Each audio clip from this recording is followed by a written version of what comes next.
Good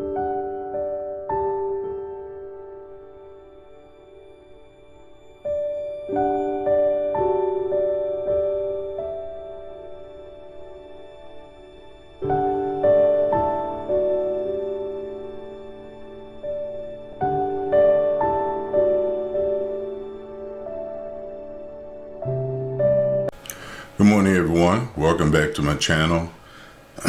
Today we're going to be reading from the Old Testament, and I picked some verses, chapters and verses to help remind us how powerful God is.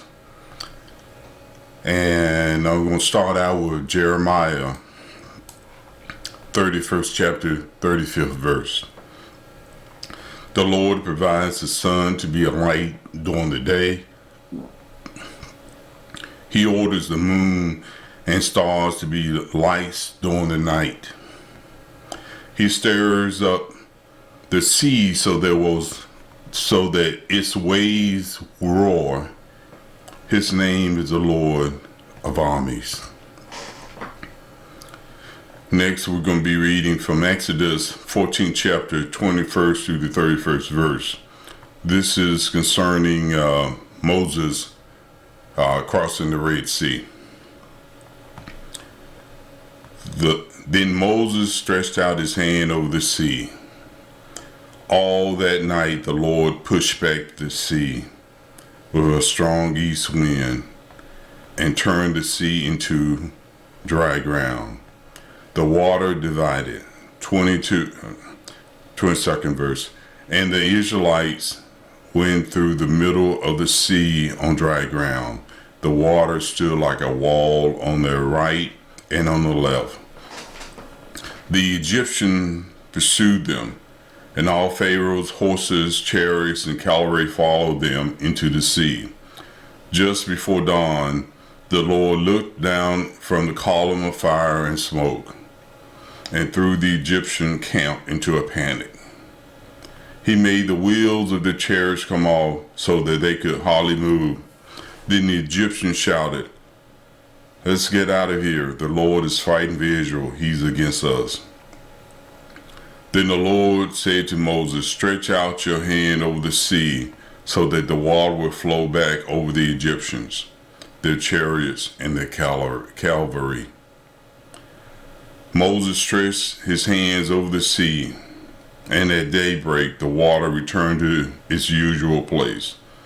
The Egyptians tried to escape, but the Lord swept them into the sea.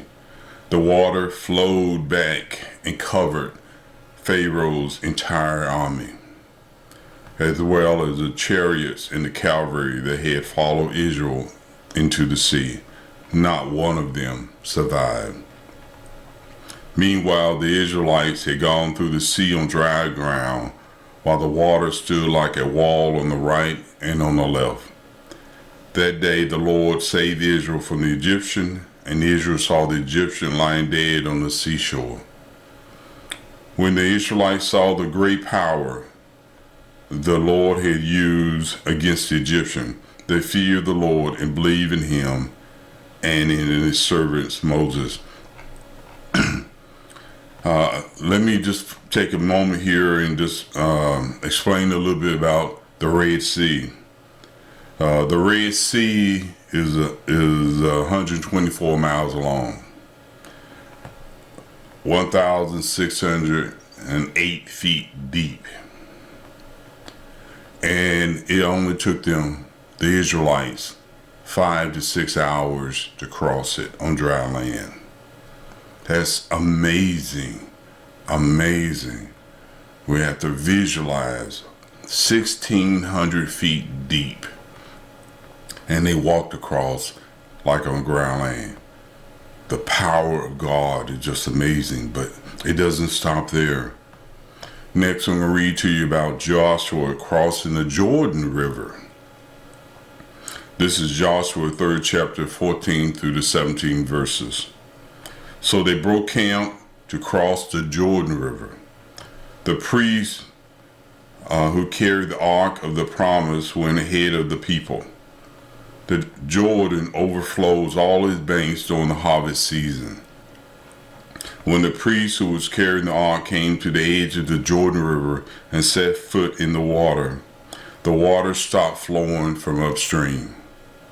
The water rose up like a dam as far away as the city of Adam near Zarethan. The water flowing down towards the sea of the plain, the Dead Sea, was completely cut off. Then the people crossed from the east side of the Jordan River directly opposite Jericho. The priests who carried the ark of the Lord's promise stood firmly on dry ground in the middle of the Jordan River until the whole nation of Israel had crossed the Jordan River on dry ground. There's another example of God's power concerning the Jordan River, where Elijah and Elijah crossed on dry land. This is 2 Kings, 2nd chapter, 7 through the 8th verse. 50 disciples of the prophets stood at a distance as Elijah and Elijah stood by the Jordan River. Elijah took his coat, rolled it up, and struck the water with it. The water divided to the left and their right, and the two men crossed the river on dry ground. I just felt compelled to remind my listeners once again how powerful God is and how small our problems are in comparison. I know we're in the middle of a pandemic and it affecting different people different ways, economically, physically, emotionally, spiritually. So I hope this brings some comfort to you, and please go out and have a great day. Thank you. As we celebrate the greatness of our God, He is great and He is greatly to be praised. He can move mountains. He keeps me in the valley. He hides me from the rain. He heals me when I'm broken. He's the Savior of the whole world, giver of salvation. By His stripes, I am healed. Today, I am forgiven. His grace is why I'm living. Somebody let hell know He's my protector. Has He looked out for you? Everybody say, awesome.